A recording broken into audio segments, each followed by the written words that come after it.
আল্লাহর বান্দারা, আমার আল্লাহ তাআলা কুরবানি চান, তোমার নিজের হায়াতের কুরবানি, তোমার জানের কুরবানি, তোমার মালের কুরবানি।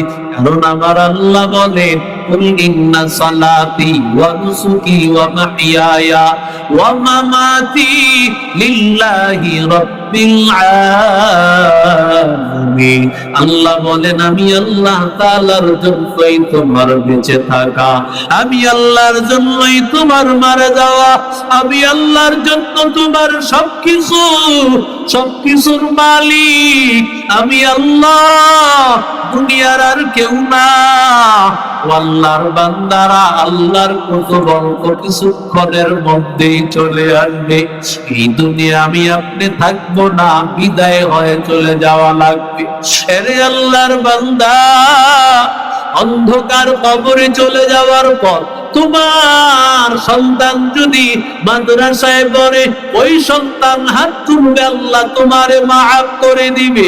আল্লাহর বান্দা, সাদকাতুল জারিয়া, আল্লাহ তাআলার সন্তান তোমার সবচেয়ে বড় সাদকা।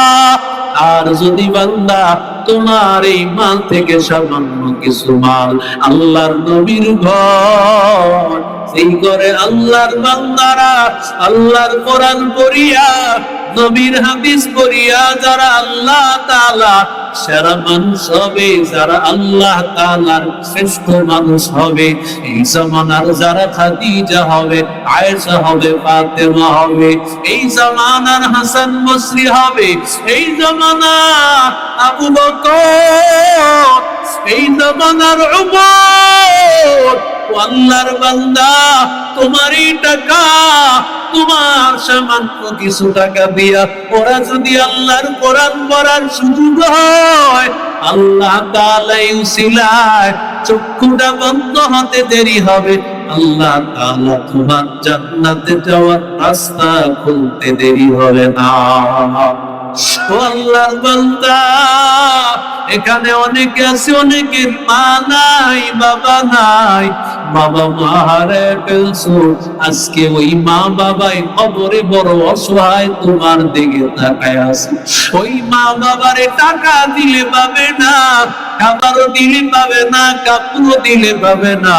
ওই মা বাবার ভালোবাসায় আল্লাহর নবীর ঘর, নবীর মেহমানের মেয়ের জন্য বিবাহর ব্যবস্থা আল্লাহ করে দিলেন।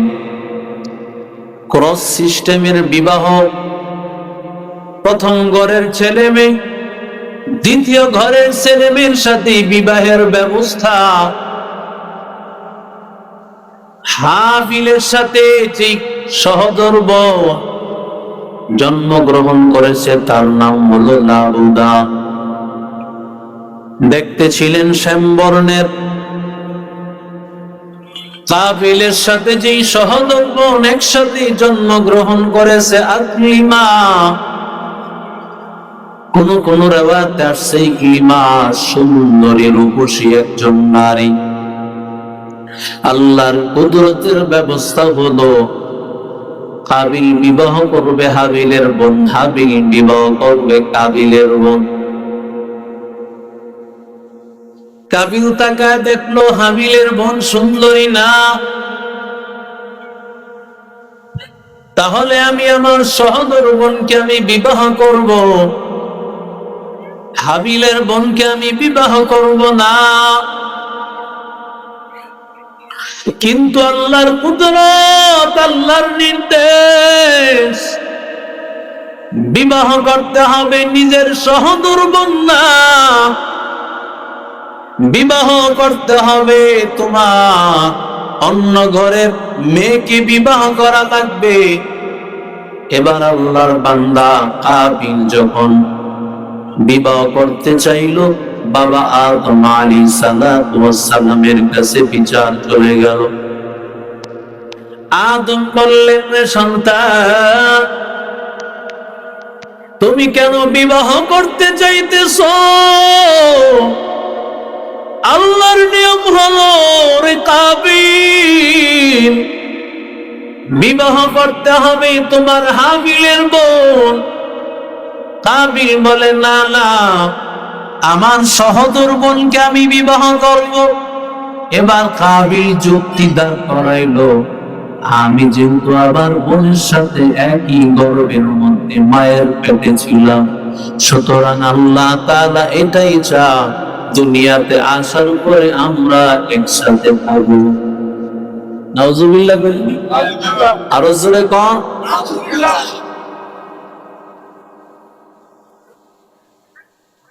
পৃথিবীর কিছু মানুষ আছে যুক্তি তর্ক তার গড়াইতে চায় কোরআন হাদিসের বিপরীত।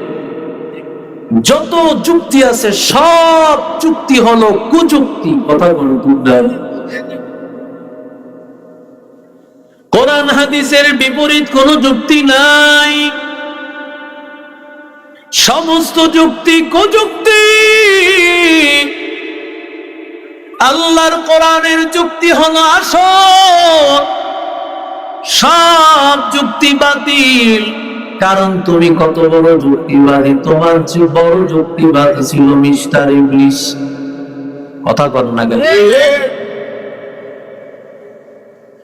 মুআল্লিমুল মালায়েকা ৮০,০০০ বছরের ইবাদত।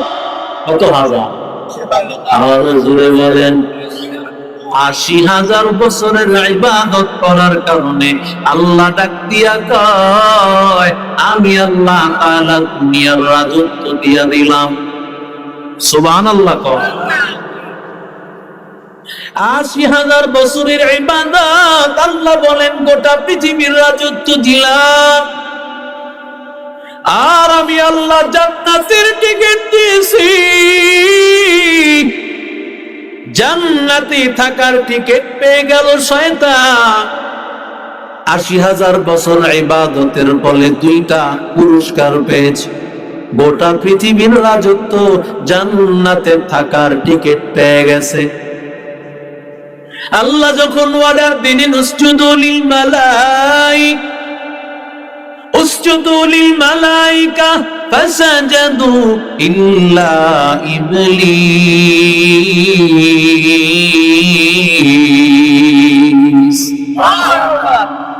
আল্লাহ বলেন সেজদা কর, কিন্তু শয়তান বলে না না, ওয়াস্তাকবার ওয়া কানা মিনাল কাফিরিন। শয়তান অহংকার বোধ করে বলল, খলাকতানি মিন নারিন ওয়া খলাকতাহু মিন তিন।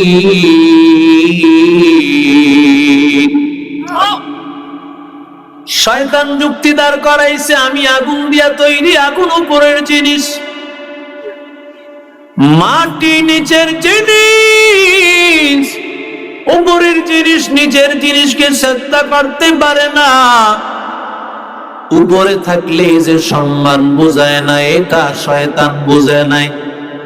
হাজী সাহেব দোকানে গোশত কেনার জন্য গিয়েছে, দোকানদার ডাক দিয়ে বলে, হাজী সাহেব আপনি এত বড় হাজী সাহেব, আপনাকে তো লজ দেওয়া যায় না, আপনাকে তো কোনোভাবেই কম দেওয়া যাবে না, আপনার একটা সম্মান আছে। এবার গোশতের পাল্লাটা উপরে, বাট্টার পাল্লা নিচে। কি সম্মান হয়েছে? উপরে থাকলেই সম্মান বুঝায় না। যারা মনে করে উপরের সম্মান, আল্লাহ বলে না না, উপরেই সম্মান না, বরং বান্দা যতই নিজেকে যত ছোট করবা, আমি আল্লাহ তোমার উপরে উঠায় দিব। মান তাওয়াসা লিল্লাহ রাফাআহুল্লাহ। যেই বান্দা নিজের আল্লাহর জন্য ছোট বানায় দিবে, আমার আল্লাহ তারে বড় বানায় দিবে।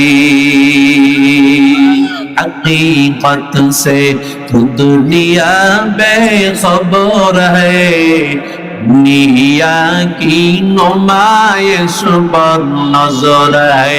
नमी गोयाम के आस दुनिया जुदाबाश, बहर करे के बाशी बा खुदाबाश। चिस्ते दुनिया अज खुदा खाई तुदार।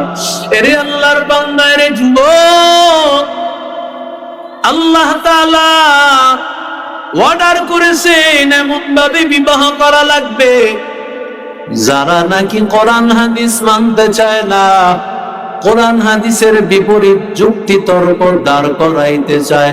ওরা জানে না কোরআন হাদিসের বিপরীত যত যুক্তি তর্ক দাঁড় করাতে যাবে ওগুলো সব বাতিল, ধ্বংস ছাড়া কোনো রাস্তা নাই। কথা কোন ঠিক না? বাইতুল মুকাররমের সামনে মসজিদ, আল্লাহর ঘর, সর্বোত্তম জায়গা। পর্দা করা ফরজ না ওয়াজিব না সুন্নত? আরো জোরে কম। ছোট্ট বাচ্চাটাও জানে। কোন মুফতি সাহেব লাগে না, মুহাদ্দিস সাহেব লাগে না, শাইখুল হাদিস সাহেব লাগে না। এই পর্দাকে লঙ্ঘন করে বাইতুল মুকাররমের সামনে বেপরদা নারীকে সামনে নিয়া মিছিল মিটিং করে আর ইসলামের ব্যানারকে সামনে রেখে মানুষকে ধোঁকা দিবেন, আর এই ধোঁকা দিয়ে মানুষকে দলে ভিড়াতে যাবেন, সেই সুযোগ আর মানুষ আপনাদেরকে দিবে না। কথা বলুন ঠিক না? ইসলামী আন্দোলন বের হলো কেন? যখন নাকি সাহেব এটার স্টার্টিং এ ছিলেন, গাড়ি চলতেছিল মদিনার দিকে। কথা কন না কেন? মদিনার জন্য, ইসলামের জন্য, একমাত্র ইসলামের জন্য আমাদের যাত্রা, ইসলামের জন্যই জীবন, ইসলামের জন্য মরণ। ঠিক কিনা জোরে বল? সব কিছুর বলেছিল ইসলামের একটা বক্স হয়ে যাক, ইসলামের পক্ষে সবাই চলে আসে। যখন সেই স্টার্টিং মদিনা থেকে ঘুরে আমেরিকার দিকে চলে গেছে, তখন সেই স্টার্টিং এও যখন মদিনাওয়ালা লোক নাই, তখন সবাই চলে আসছে আমেরিকার দিকে। মুসলমান যেতে পারে না, কোরআন ওয়ালারা ইসরায়েলের দিকে যেতে পারে না। সারা পৃথিবীর সবচেয়ে বড় দুশমন, কোরআনের দুশমন, ইসলামের দুশমন, মুসলমানের দুশমন, মানবতার দুশমন হলো আমেরিকার ইসরায়েল, ভারত। কথা বলেন ঠিক কিনা? সেই আমেরিকার ইসরায়েলের সাথে ভারতের সাথে মুসলমানের বন্ধুত্ব হতে পারে। আজকে সারা বিশ্বের মানুষ তাকিয়ে আছে, মুসলমানকে নির্মম ভাবে নির্যাতন করা হচ্ছে, নিপীড়ন করা হচ্ছে। ভারতের মুসলমানদেরকে হত্যা করে মন্দিরের সেই ঘণ্টির মধ্যে উপর করে ঝুলিয়ে রাখা হচ্ছে। আমার মহিলা মাদ্রাসার ছাত্রীদেরকে গণধর্ষণ করা হচ্ছে। পরিষ্কার ভাষায় বলতেছি, যদি ভারতের এই হামলার নির্যাতনকে বন্ধ না করা হয়, বাংলাদেশের হিন্দুদেরকে সারা বাংলার বুক থেকে একেবারে উৎখাত করে দেওয়া বাংলাদেশের মুসলমানের জন্য মাত্র কয়েক মিনিটের ব্যাপার।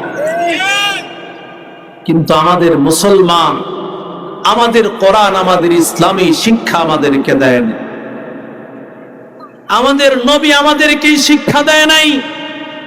আমাদের বাংলাদেশের হিন্দুরা বলতে পারবে যে তারা আমাদের মুসলমানদের মাঝে কি পরিমাণ নিরাপদ। কথা বল ঠিক না? অথচ মুসলমানকে কিভাবে নির্যাতন করা হচ্ছে।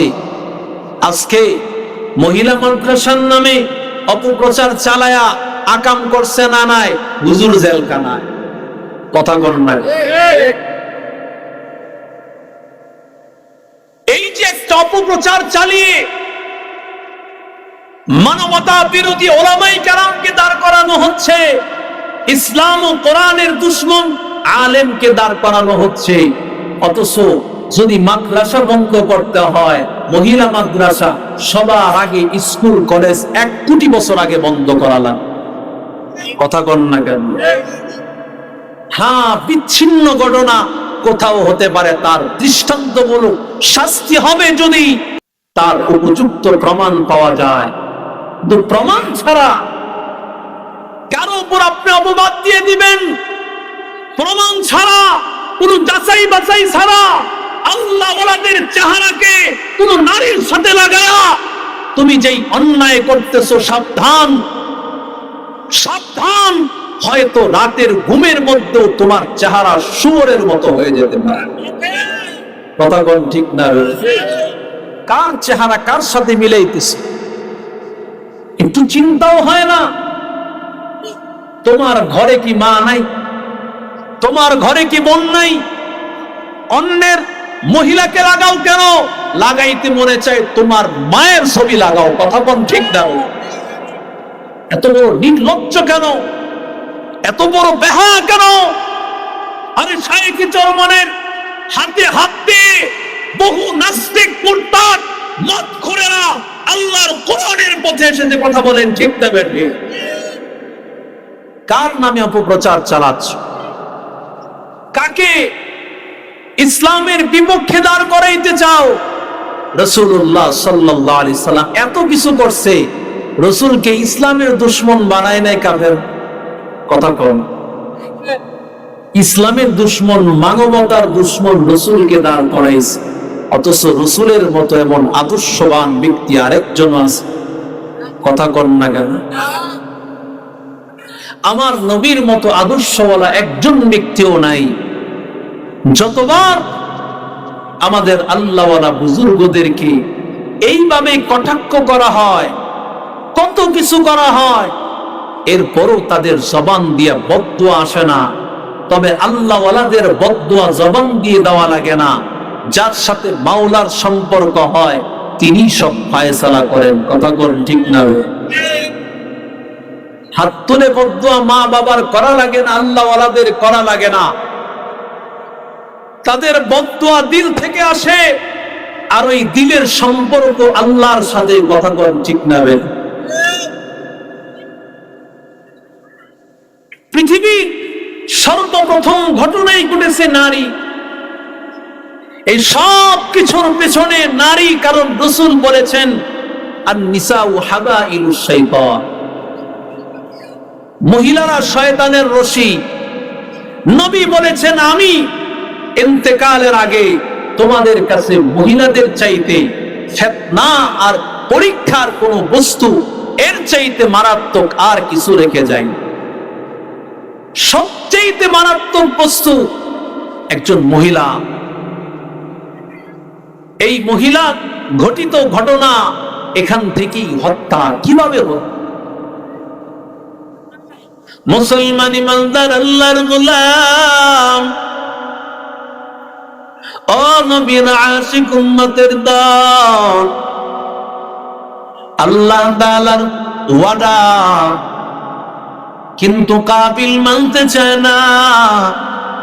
কাবিল যুক্তি তর্ক দাঁড় করে আল্লাহর বিরুদ্ধে চলে গেছে, নবীর বিরুদ্ধে চলে গেছে, আলেমের বিরুদ্ধে চলে গেছে, শরীয়তের বিরুদ্ধে কাবিলের অবস্থান। যাদের অবস্থান হয় আল্লাহর কোরআনের বিরুদ্ধে, ইসলামের বিরুদ্ধে, শরীয়তের বিরুদ্ধে, আল্লাহ বলেন তাদের ফায়সালাকারী আমি আল্লাহ তাদেরকে শায়েস্তা করব। আল্লাহ তাআলার পক্ষ থেকে ওয়াদা, যাও যাও তোমরা একটা কুরবানি পেশ করো আল্লাহর রাস্তায়, যার কুরবানিটা কবুল হবে সেই একলিমাকে বিবাহ করবে। হাবিল সে গরু ছাগল লালন পালন করত, গরু ছাগল লালন পালন করত, আর কাবিল ফসলের বিভিন্ন ক্ষেত খামার দেখাশোনা করত। যখন আল্লাহর কুদরতের এই অর্ডার চলে আসছে, এমন সময় হাবিল তার মোটা তাজা গরুটা আল্লাহ তাআলার রাস্তায় কুরবানি দেওয়ার জন্য নির্বাচন করেছেন। কারণ আল্লাহ তাআলা বান্দার অন্তরের দিকে তাকান। وإن الدم ليقع من الله بمكان قبل أن يقع بالأرض تطيب بها نفسا পয়গম্বর বলেন আল্লাহ তাআলার সন্তুষ্টির জন্য কুরবানি করা লাগবে। কেন বান্দা? এই কুরবানির পশুর রক্তটা জমিনে পড়ার আগেই আমার আল্লাহর কাছে চলে যায়।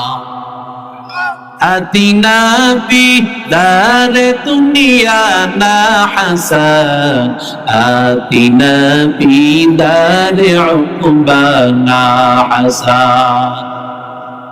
এর নবীর আশিক উম্মতের দল, আল্লাহ তাআলার সন্তুষ্টির জন্য কুরবানি করা লাগবে।